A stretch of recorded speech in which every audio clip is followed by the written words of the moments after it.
ठुकराठो मां अव्हांखे ख़बर ॾींदा हलूं। सजाद हुसैन मंगी जे रिपोर्ट मुताबिक़ ठुकराठो वेझो मोहतम बिरादरीअ जे ॿिनि धुरनि में पसंद जे परणे तां हलंदड़ शिकतान तां झेड़ो, 2 औरतुनि समेत 5 ॼणा ज़ख़्मी, इस्पताल मुंतक़िल। ठुकराठो वेझो ॻोठ इब्राहिम मोहतम बिरादरीअ जे 2 धुरनि में पसंद जो परणो करण तां ॿीहर शिकतान वधी वई। लठियूं ऐं कुआरियूं लॻण सबबि 2 औरतुनि समेत 5 ॼणा ज़ख़्मी थी पिया।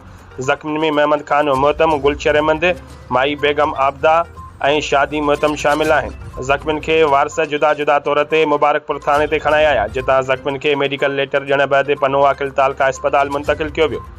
उन सिलसिले में ॿिन्ही धुरनि जे शादी मोहतम ऐं गुलज़ार मोहतम सां राब्तो करण ते हुननि हिक ॿी अगराई करण समेत हिक ॿिए जे घरनि मथां हमलनि जो इल्ज़ाम लॻायो आहे।